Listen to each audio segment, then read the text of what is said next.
vanmôre gesels oor 'n belangrike onderwerp in ons lewens.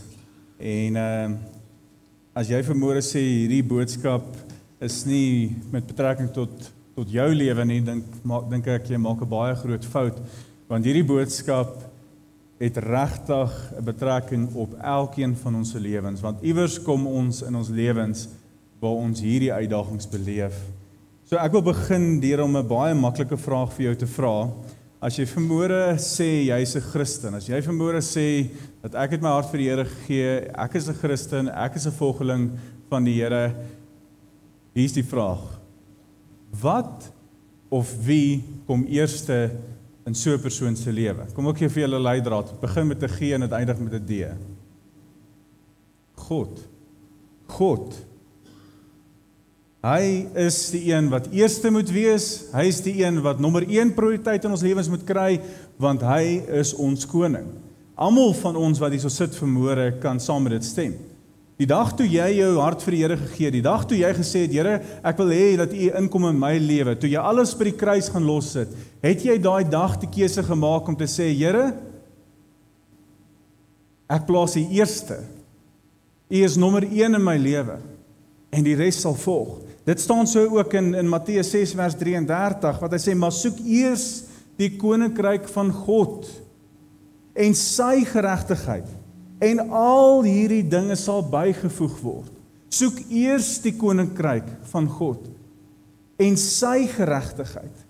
En dan gaan Jesus verder in Matteus 22 vers 37, hy sê, jy moet die Here jou God lief hê met jou hele hart, met 'n gedeelte van jou siel, en 'n gedeelte van jou verstand. Nee, met jou hele hart, met jou hele siel, met jou hele verstand. Eenvoudig gestel, God kom eerste. God kom eerste. Die hartse realiteit is dat dit nie noodwendig so is in ons lewens nie. Ons sê met ons mond, sê ons die Here is belangrik vir ons, maar ons dade is totaal en al die teenoorgestelde. Totaal en al. Ons hart sê 'n hele ander prentjie, 'n hele ander storie. Ons lewe vertel iets heeltemal anders as wat ons met ons mond getuig. Ons sê en ons stem saam, God is belangrik vir my. Ons sê ons wil wandel in die Here se weë. Ons sê ons wil naby die Here leef en naby hom bly. Maar in ons daagse lewe, in ons dade, lyk dit nie noodwendig so nie. Kom ek illustreer dit. Julle het seker gewonder hoekom hierdie paar stoeltjies hier so staan. Ek het gedink dit is vir die ouderlinge. Maar dit is nie. Hierdie geel stoeltjie, dis nou ons stoele in ons lewens. Die prioriteite wat in ons lewens is, die balle, as ek dit so kan gebruik, wat ons in die lewe het. Maar hierdie 4 stoele verteenwoordig ons prioriteite, en hierdie geel stoel verteenwoordig ons nommer 1 prioriteit. So, hoe lyk dit vir 'n Christen? Hoe lyk dit vir 'n kind van God? Dit lyk so. God kom eerste. Stem julle saam? Tweedens, ons huwelik, ons familie. Derdens, ons beroep, en so kan ons aangaan. Ons kan al die goed baie, baie mooi insit. Mag ek gou vinnig vir jou vra, as jy nou, jy hoef dit nie hardop te sê nie, wie se lewe lyk so? Jy wat nou in jou bank sit, ek wil vir jou vra, en ek vra myself die vraag, lyk ons lewe so? Nee. Want jy sien, partykeer gebeur die lewe, en dan gebeur dit partykeer. Dan sê ons is regtig so besig, ons kan nie by alles uitkom nie.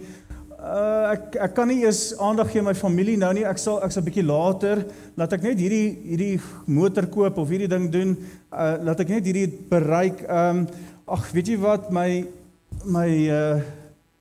my hobbies is dalk bietjie belangriker op die stadium, ek sal later aandag gee my familie, en so ruil die ander goed, en weet jy wat bly oor? En dan dink jy by jouself, waar op aarde gaan ek die Here nou hier inpas? Ek kan nie hierdie week nie, want hierdie week lyk dit baie rof by die werk. Ek het salaris nodig, ek het daai ding nodig wat ek so lank voorspaar. En dan gebeur dit. En op 'n Sondag, dan kom ons en dan sê ons, nee, God is eerste in ons lewens. Hierdie goed is sekondêr, hierdie goed is anderste, maar dit is nie so in ons lewens nie. Die realiteit is dat die prentjie lyk min of meer so in ons lewens. Ons plaas God heel laaste. My vraag is dit hoe ons lewe moet lyk? Is dit hoe ons verhouding met God moet hê? Dat hy inpas tussendeur. Dat hy nie meer eerste is nie. Dat ons nie meer daardie skrifgedeelte wat hy sê, soek eers die koninkryk van God en sy geregtigheid en al hierdie dinge gaan bygevoeg word. Lyk nie meer so nie. Lyk nie meer so nie. As dit dan ooglopend vir ons belangrik is dat God eerste in ons lewens moet wees, bly die vraag vanmôre, hoekom doen ons dit nie? Hoekom plaas ons hom nie in die alledaagse lewe eerste nie? Weet jy wat noem mens dit? Daar's 'n tema vir dit. Dis 'n geloof wat God tweede stel. Jy glo, jy wil regtig 'n verhouding met die Here hê, maar jy plaas hom tweede. Hy kom nie noodwendig eerste nie. Nou wat bedoel ek? Eenvoudig gestel, dit is 'n geloof wat God tweede stel, weerspieël 'n verdeelde hart, waar God eerste is in jou woorde, maar nie in jou lewe nie. So met ons woorde getuig ons, met ons woorde sê ons hy's eerste, maar ons lewe sê iets baie anders. Ons wil baie graag met die Here 'n aktiewe verhouding hê, maar dan gebeur dinge in ons lewens en ons kom nie uit by die Here nie. God is vir ons belangrik, maar tussenin gebeur die lewe ook. As ek maar net hierdie vlak behaal, of as ek net hierdie gedeelte my beroep behaal, of as ek net hierdie ding het, dan sal ek weer op 'n plek wees waar ek die Here kan loof en waar ek die Here kan aanbid. En familie, ek wys nie net vinger na ons toe vanmôre, ek wys vinger na myself toe. Hoeveel keer het ek vir die Here gevra, Here, bring my net deur hierdie uitdaging, bring my net deur hierdie krisis, wys net vir my wat ek moet doen, lei my. En dan na die tyd wanneer die Here dit gedoen het, dan is ons weer besig met ander goed. En is hy nie meer eerste in ons lewens nie. Weet jy wat noem mens dit? So daar's 'n woord in die Bybel wat hierdie beskryf. En dis afgoderry. Afgoderry. Wat is een van die eerste gebooie? Eksodus 20 vers 3, jy mag naas my geen ander gode hê nie. Die boodskapvertaling vertaal dit so, hy sê, net ek mag jou God wees. Jy mag nie ander gode hê nie. En nou sit jy dalk vanmôre en sê, nee, ag, ek het nie ander gode nie. God is vir my belangrik, so hy is die enigste God. Nee. As ons prentjie so lyk, is ons beroep ons afgod. Is ons geld en ons goed ons afgod. Is ons hobbies ons afgod. En so kan ons verder gaan. Jy mag geen ander God hê nie. 1 Johannes 5 vers 21 sê, my kinders, beskerm julleself teen afgode. Afgoderry is nie net hierdie goue standbeeld wat jy nou aan dink, wat gemaak is en wat neergebuig word nie. Dit is die alledaagse goed wat in ons lewens partykeer is. En een van die grootste goed wat in ons lewens is geld. Is geld. Dis dinge wat ons eerste plaas, in God se plek plaas, en waar ons hom net afskuif. Familie, dis so duidelik as jy gaan kyk in die Bybel, God wil eerste wees in jou lewe. Hy wil nie tweede wees, hy wil nie derde wees nie, hy wil eerste wees. Hy wil nommer 1 wees, hy wil heel bo in alles van jou wees. Weet jy hoekom? Mag ek vir jou sê? Want God besit 'n heilige jaloesie, en hy is besitlik oor jou en my. Dit klink baie vreemd as ons daaroor praat. Klink baie vreemd. Dit klink abnormaal as jy nou dink God is 'n jaloerse God. Hy's 'n besitlike God. Dis nie jaloesie wat ons ken nie. Dis nie jaloesie wat ons menslikheid het nie. Dis 'n heilige een, dis 'n unieke een. Eksodus 34 vers 14 sê, want jy mag nie voor 'n ander God in aanbidding buig nie, omdat die Here wie se naam besitlik is, 'n besitlike God is. Die 53 vertaling sê dit as volg, hy sê, want jy mag jou nie neerbuig voor 'n ander God nie, want die Here se naam is jaloers, hy is 'n jaloerse God. Eksodus 20 vers 5 sê, jy mag jou voor hulle nie neerbuig en hulle dien nie, want ek, die Here jou God, is 'n jaloerse God. En so kan ons verder aangaan, want die Here julle God is 'n verterende vuur, hy is 'n besittelike God. Die 53 vertaling sê, want die Here jou God is 'n verterende vuur, hy is 'n jaloerse God. Nogal vreemd om daaraan te dink, nogal vreemd om te dink dat God is 'n besittelike God, hy is 'n jaloerse God. Nou die Hebreëse woord wat gebruik word om hierdie eienskap van God te beskryf, is die woord Elkana, wat verwys, die El verwys na God, en die Kana verwys na 'n intense jaloesie. Nie 'n normale jaloesie nie, 'n intense jaloesie. En dit is, ek dink ek gaan dalk 'n ander mic nodig hê. Sien, hy maak moeilikheid. En die vertaling in Hebreërs, ek net gou my 'n ander mic kry.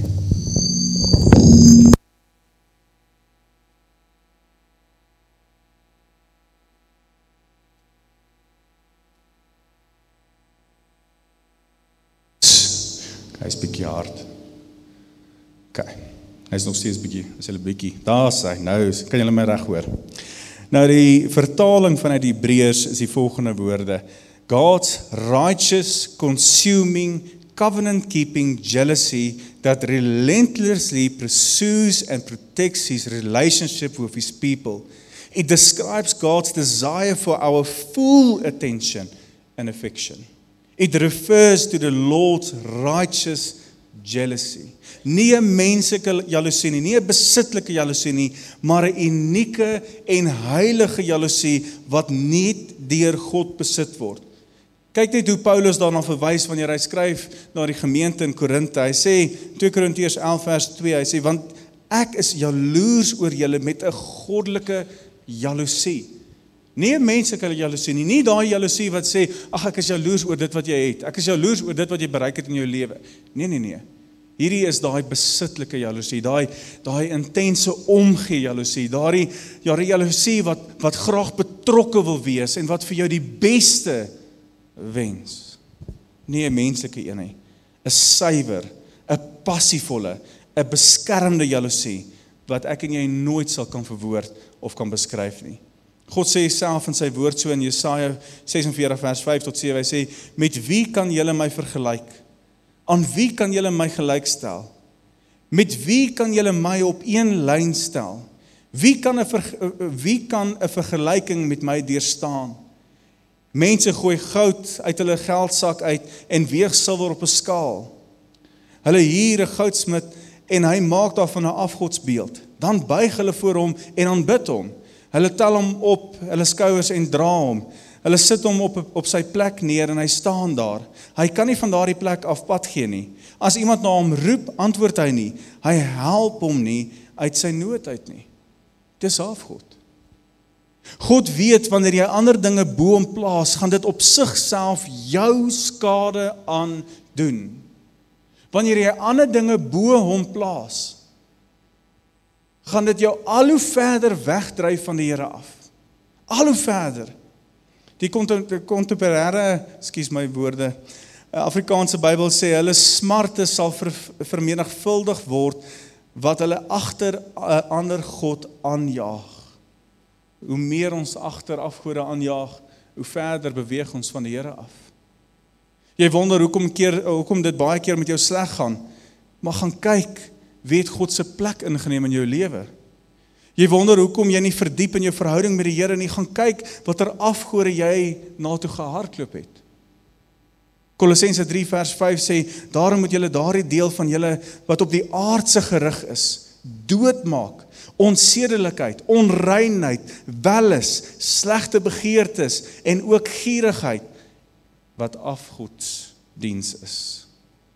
Jy wonder hoekom jy nie oorwinning kan behaal in jou lewe nie, gaan kyk 'n bietjie, gaan delf bietjie in jou eie lewe, gaan kyk, waarvoor het jy die oorwinning prys gegee?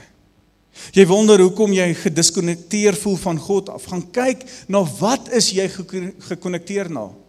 Wat is dit wat in jou lewe is, wat plek ingeneem het? Jy voel oorlaai en jy voel moeg, en jy weet nie hoekom nie, gaan kyk net na jou prioriteite. Want sover ek weet, sê God baie duidelik in sy woord in Matteus 11 vers 29, hy sê, neem my juk op julle en leer van my. omdat ek sagmoedig en nederig van hart is. En julle sal rus vind vir julle gemoed, want my juk is draaglik en my las is lig. Jy spandeer dalk te veel geld en koop om 'n gaping te vul, en jy voel net daai gaping word nooit gevul nie. Nooit gevul nie, want daai gaping kan net deur God gevul word. Psalm 20 vers 8 sê, party beroem hulle op strydwaans, ander weer op perde, en sê, kyk wat het ek bereik, kyk al hierdie dinge in my lewe, maar binne is jy dol leeg. Hy gaan verder, hy sê, maar ons beroem ons op die naam van die Here ons God. Is iemand wat God eerste stel. Jy wil ontslae raak van jou pyn in jou lewe, nou vergryp jy jouself in drank en verslawingsmiddels, net om groter en dieper seer te kry. Want jy het nie God eerste geplaas nie. Jy word kwaad, jy word geïrriteerd, jy vererg jouself sommer vir enige iets, jy voel verveeld, so nou kyk jy maar na prentjies op die internet, want dit is so onskuldig. En nou dink jy, dit is die probleem. As jy gaan sit en dan dink jy na al hierdie dinge wat ek nou genoem het, dan dink 'n mens gewoonlik, dit is die probleem. Familie, dis nie die probleem nie, dis die simptoom. Die probleem is dat jy nie God eerste gestel het nie. Die probleem is dat God nie meer in jou lewe pas nie. Dat hy heel laaste is, in plaas van heel eerste is. Die intense probleem wat in ons lewens is afgoderry. En dis 'n ernstige ding. Ons kan dalk hier so sit vanmôre en sê, ag nee, ek het nie 'n probleem daarmee nie, ek is okay. Dis juist daar waar die probleem lê. Ons is nie okay nie. Ons het God nodig. Elke liewe oomblik van die dag. Elke liewe minuut van die dag. As jy dink jy's okay sonder die Here, maak jy 'n groot fout. Martin Luther het afgode gedefinieer as volg. Hy sê, dit is dit waarin jou hart vasklem, dit waarop jy ten diepste vertrou. Dit kan selfs wees aansien, geld, hartstog. Hy sê verder, wie of wat ons aanbid, bepaal ons hele lewe wyse. Israel het nog steeds die Here aanbid. Jy sal gaan lees. Israel het kort die Here aanbid. Hulle het tempel toe gegaan, hulle het die Here aanbid. Maar terselfdertyd het hulle na hulle afgode toe ook gedraai. En kort het hulle weer op 'n plek gekom waar hulle afgode in hulle lewe gehad het. Ja, die Here was belangrik vir hulle. Hulle het die Here geag as koning, as God. Maar kort het hulle weer aan daai kant gekom waar afgode belangrik geraak het. En jy sien dit is so met ons lewens ook. Vir ons is God belangrik, ons erken hom. Maar baie keer beland ons in hierdie kant waar ons afgode in ons lewens toelaat. Waar dinge belangriker raak as die Here. Die Here het egter onverdeelde trou geëis. En julle weet wat gebeur het. Die volk is verwerp, omdat hulle vertroue op ander gode geplaas het. Jy is dalk soos ek wat lank vir myself gesê het, ag nee wat, die goed in my lewe is onskuldig, dis nie so groot nie, so dit is okay familie. Ek het nogal, as ek nou my sondes kan bely hierso voor my eie gemeente, ek was nogal baie erg op karre gewees. En ek wou altyd seker gemaak het my kar is skoon, ek het 'n nice kar, dit is lekker om 'n mooi kar te ry en 'n nuwe kar te ry, en toe besef ek, dit is my afgod. Dit is my afgod. Ek het nou in die week toe sê ek vir Michelle, want karre is ongelooflik duur. Ek sê vir haar, hoorie, ons kan hierdie bakkie verkoop. Ons kan iets kleiners kry. Dit is nie meer vir my 'n pyn nie. Maar ek moes dit gaan bely het voor die Here en gesê, Here, ek het aardse dinge bo U geplaas. Ek het aardse dinge bo U geplaas. En ek kom lê dit neer. En dit pla my nou glad nie meer nie. En veral as jy nou 2 kinders het, dan pla netheid mee in die bakkie nie baie nie. Familie, dis nie so onskuldig nie. Dis nie so okay soos wat ons dink, dit is okay nie, geensins nie. 1 Korintiërs 8 vers 4 sê, ons weet dat daar geen afgod in die hele wêreld is wat iets beteken nie, en dat daar ook geen God is nie, behalwe een. Behalwe een. Selfs die goeie dinge word afgode wanneer hulle God se plek inneem in jou en my lewe.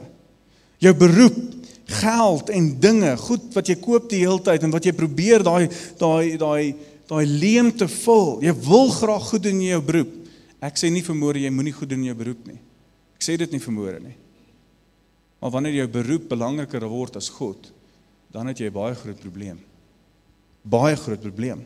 1 Timoteus 6 vers 10 sê, want geldgierigheid is die wortel van alle kwaad. Die hinkering na rykdom het sommige mense laat afdwaal van die geloof en hulle het hulle self met baie smarte deurboor. Maar wat van ons stokperdjies? Wat van hobbies? En nou sê jy dalk, nee, maar ek moet dit doen om my kop skoon te kry. Ja, jy moet dit doen, asseblief. Jy moet dit doen. Maar as dit God se plek inneem, dan het dit afgod geword. Dan het dit afgod geword. Wat van jou huwelik en jou kinders? Ek is ongelooflik baie lief vir my vrou. Ek is ongelooflik baie lief vir my 2 seuns. Maar Michelle weet dat my eerste liefde is God. Dan is dit sy, dan is dit my kinders. My kinders en my vrou kan nie bo God wees nie. Ek is eerste lief vir God. En omdat ek eerste lief is vir God, daai liefde wat hy vir my het, plaas hy in my hart en kan ek deel met my vrou. Ek sê baie keer as ek paartjies trou, jy kan nie gee wat jy nie het nie. As jy nie God se liefde het nie, dan kan jy dit nie gee nie, jy kan dit nie deel nie. Jy moet eerste by God begin. So hoe weet jy wanneer iets afgod geword het in jou lewe? Hoe weet jy wanneer jy daai grens oortree het in jou lewe? Vra jouself hierdie 3 vrae af. Nommer 1, lei dit my nader na God of trek dit my weg van God af? Hou dit my so besig dat ek nie by die Here uitkom nie, of bring dit my nader aan die Here? Nommer 2, vertrou ek meer op dit as op God vir my vertroosting, vir my identiteit of my waarde? As God my vra om dit op te gee, om dit prys te gee, sou ek dit doen sonder huiwering.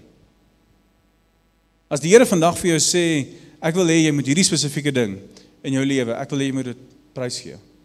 Ek wil hê jy moet dit los. Ek wil hê jy moet dit nie meer doen nie. Gaan dit oukei wees met jou?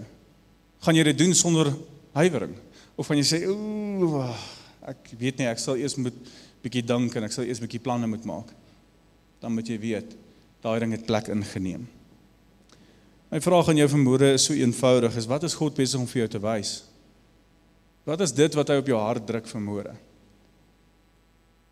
Wat is dit wat die Heilige Gees vir jou sê, is dalk die ding wat jy moet los, wat jy moet prys gee?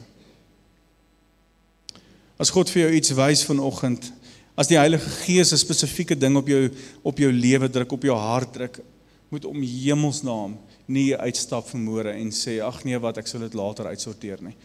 Los dit by die kruis, gaan sit dit neer, want God weet dat dit wat jy in jou lewe het, wat eerste is, wat sy plek ingeneem het, gaan vir jou onsaglike skade aanbring.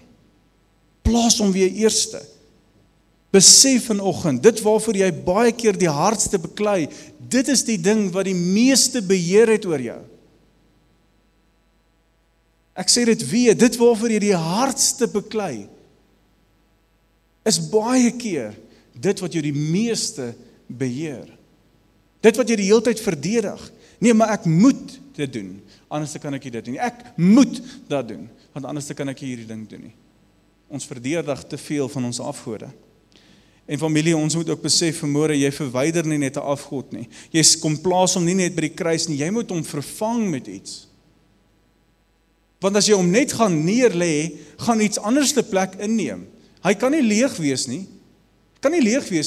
Daar gaan iets anders in daai plek kom. En daarom moet jy dit neerlê by die Here en jy moet nader aan die Here beweeg. Jy moet sê, Here, ek plaas U wie eerste. En gaan dit maklik wees? Absoluut nie. Absoluut nie. En ek sê glad nie vanmôre dat jy almal wat hier so sit vanmôre moet julle werke los en julle moet almal predikante word nie. Asseblief nie. Wat ek sê is, maak hom eerste in jou lewe. Maak hom deel van jou besluite. Maak hom deel van jou keuses. Maak hom deel van jou beroep. Maak hom deel van jou huwelik. Maak hom deel met jou verhouding met jou kinders. Maak hom deel in daai gesprek wat jy het saam met jou vriende by die braaivleisvuur. Dis wat ek bedoel. Dis wat beteken om eerste te plaas. Voordat jy in 'n ding ingaan, om hom te vra en te sê, Here, is dit U wil? Maak hierdie deur oop of maak hierdie deur toe, as dit van U af is. Ons wil almal tog God eerste stel in ons lewens, nie waar nie? Hoekom kry ons dit nie reg nie? Want ons kan nie net 'n afgod verwyder sonder om iets in daai plek te sit nie. Is daar 'n area in jou lewe waar iets anders God beroof het van sy ereplek? Ek vra jou vanmôre. En die Heilige Gees sal dit definitief op jou hart druk. Is daar iets in jou lewe wat jy bo God geplaas het? Dalk is dit goed, dalk is dit jou beroep, dalk is dit geld, dalk is dit hobbies, dalk is dit jou kinders of familie, of dalk is dit jou eie drome en jou eie planne. God maak die deur toe. God is besig om vir jou te sê, ek wil nie hê, jy moet hierdie ding in jou lewe hê nie. En jy sê net, nee, laat ek kyk of ek hiernatoe kan gaan. Laat ek kyk laat ek hierdie ding net nader trek, laat ek daai ding nader trek. Dis deel van my droom, dis deel van my plan. Familie, weet jy wat gaan hartseer wees? En ek sê dit baie eerlik en met baie liefde. Kan jy jouself indink, ons staan voor God eendag. Ons staan naak, ons kan glad nie meer wegkruip agter klomp goedjies nie. En hy sê vir ons, kyk net na al hierdie afgode wat jy in jou lewe gehad het. Jy het my nie geken nie. Jy het my erken, maar jy het my nie geken nie. Jy het die afgode geken. Jy het hulle by die naam gehad. Jy het hulle naby jou gehou. Kan jy jouself indink, wat sal daardie dag gebeur? Ek dink dis daai oomblik wat die Here sê, gaan weg van my af, want ek het jou nooit geken nie. Wat 'n tragedie sal dit nie wees nie. 1 Korintiërs 6 vers 9 tot 10 sê, of weet julle nie dat mense wat onreg doen, geen deel sal kry aan die koninkryk van God nie. Moenie julle self mislei nie. Geen onsedelikes, of afgodsdienaars, of afbrekers, of mense wat homoseksualiteit beoefen, of diewe, of geldgieriges, of dronkaards, of kwaadpraters, of bedrieërs, sal deel kry aan die koninkryk van God nie. Ek en Michelle het gister, toe ek voorberei en sy Bybelstudie doen, toe praat ons juis oor hierdie ding. Ons hou so vas aan die groot sondes, ons hou so vas aan hierdie groot goed wat in mense se lewens gebeur. Maar wat van hierdie klein goedjies? Wat van hierdie afgode? Wat van hierdie dinge wat ons bo God geplaas het? Wat van dit? Vra jouself af vanmôre, wat moet ek doen om God weer eerste te stel in my lewe? Watse goed gaan ek moet doen in my lewe? Watse goed moet ek gaan skuif om God weer eerste te plaas in my lewe? Joshua staan voor die volk en hy vra hierdie vraag. Joshua 24 vers 15, hy sê, of as julle dit nie goed vind om die Here te dien nie. Hy praat met hierdie volk wat God erken. Hy praat met hierdie volk wat weet wie God is. Hy sê, of as julle dit nie goed vind om die Here te dien nie, kies dan vandag wie julle wil dien. En dis die vraag wat ek vanmôre vir jou wil vra is, kies vandag wie jy wil dien. Maak die keuse vandag. Die gode wat jou voorvaders gedien het aan die ander kant die Eufraat, of die gode van die Amorite in wie se land julle woon, wat my en my familie betref, ons sal die Here dien. Ons sal die Here dien. Hy maak 'n statement daar. Wat van jou vanmôre? Wat van jou vanmôre? As die Here voor jou kom staan en hy kom gee vir jou hierdie keuse vanmôre en hy sê kies vandag wie jy wil dien. Vir my of vir al die ander afgode. Die keuse is joune. En saam met hierdie uitnodiging gee die Here ook vir ons hierdie woorde in 1 Samuel 7 vers 3. Hy sê, as julle met julle hele hart na die Here terugkom, julle hele hart, nie 'n gedeelte nie, julle hele hart na die Here terugkom, moet julle alle vreemde gode tussen julle uitverwyder. Alles. En dit gaan beteken dat jy in jou stilte tyd gaan vir die Here moet vra, Here, wys vir my uit wat ek bo U geplaas het. Wys vir my. Plaas dit op my hart, dat ek dit kan verwyder. En dan gaan hy verder, hy sê, rig julle harte op die Here en dien hom alleen. Dan sal hy julle red uit die mag van die Filistyne. Dan sal hy julle red. So ten slotte wil ek vir jou vra vanmôre, en ek wil hê jy moet regtig dit besef vanmôre. wanneer God eerste is in jou lewe, sal alles anderste op die regte plek wees in jou lewe. Ek sê dit weer. Wanneer God eerste is in jou lewe, sal al die ander goed op die regte plekke wees. Jy sal dit besef. Wanneer God eerste is in jou lewe, sal jy besef dat jou beroep kom nie tweede nie. Jou vrou of jou man of jou familie kom tweede. Dan derde jou beroep en dan kan ons so aangaan. Alles sal in plek wees. Daarom sê die Here, soek eers die koninkryk van God en sy geregtigheid en al hierdie dinge sal bygevoeg word. Dis so eenvoudig soos dit. So my vraag aan jou vanmôre is, wat is dit wat die Here op jou hart vanmôre druk? Ek het so hard gebid hierdie week dat die Here vir elkeen van ons sal wys dit wat ons moet gaan lê by die kruis. Gaan neerlê en gaan sê, Here, ekskuus. Jammer dat hierdie ding belangriker geraak het as U. Ons eerste prioriteit is om hom te dien en hom te eer en hom te loof. En hoe doen ons dit? Nie net deur ons woorde nie, maar deur ons dade, deur ons aksies, deur ons besluite, die keuses wat ons maak. So kom ons sit net so, en dan sluit ons oë. Ek wil vra terwyl al die oë gesluit is, kom ons respekteer mekaar. Niemand kyk rond nie. Dalk sit jy vanmôre hierso en jy sê, of jy wil erken en jy wil bely, Here, ek het iets bo U geplaas. Sonder dat ek besef het ek 'n afgod gehad in my lewe. En vanmôre kom ek op 'n plek waar ek het wil kom neerlê by die kruis. Wil jy nie jou hand opsteek nie? Dankie. Dankie. Here, U sien elke hand. U weet wat dit is wat hulle nou by die kruis kom neerlê. U weet hoe belangrik daai ding was in hulle lewens. En dat hulle vandag die keuse maak om te sê, Here, ek kom lê dit neer. Dit gaan nie meer baas wees oor my nie. Dit gaan nie meer my lewe bepaal nie. Dit gaan nie meer my waarde bepaal nie. Dit gaan nie meer my identiteit bepaal nie. U bepaal my waarde. U bepaal my identiteit. En ek kom lê dit neer hierso. Mag jy ook vanmôre, terwyl jy dit so neerlê by die kruis, terwyl jy dit bely en erken, onthou, dit wat in die lig kom, dit kan gesond raak. Dit wat in die geheim gehou word, dit wat in die donker is, kan nie gesond raak nie. Kan nie lewe bring nie. So Here, terwyl hulle dit nou doen, terwyl hulle dit erken en bely daar in hulle sitplekke, wil ek ook vir U vra om daai spasie te vul. Ons weet ons kan dit nie net neerlê nie. Ons moet daai spasie vul. Sal U dit asseblief vul met die Heilige Gees?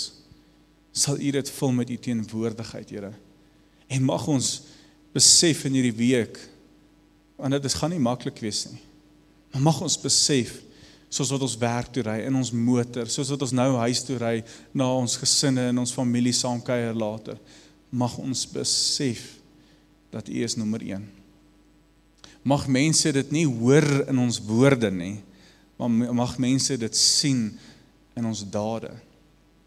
Mag mense dit sien in ons keuses. Mag mense na ons kyk en nie vir ons die eer gee nie, maar vir U die eer gee. Mag mense na ons kyk en sê, "Sjoe, kyk daai verhouding wat daai persoon het met God. Kyk hoe naby lewe hy saam met die Here." Mag daai lig van U deur ons skyn in hierdie donker wêreld.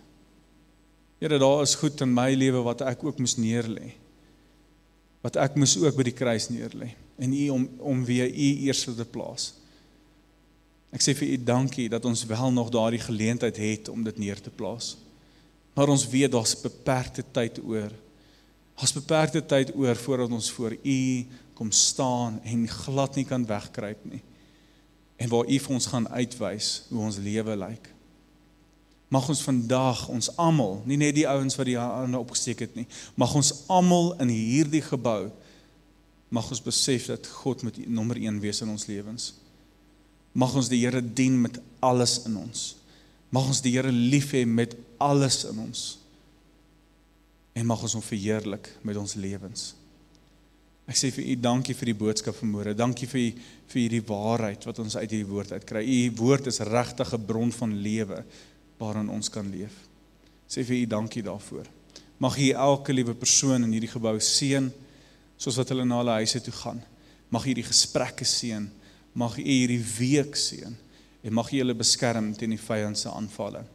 Ek sê vir u so dankie vir hierdie familie, hierdie geestelike familie, en dankie vir die voorreg wat ek het om deel te kan wees van hulle geestelike journey. Ons bid dit als in die groot en die heilige naam van ons koning, Jesus Christus, ons Heer, ons verlosser en ons saligmaker. En as jy saam met my stem vanmôre, sê saam, Amen.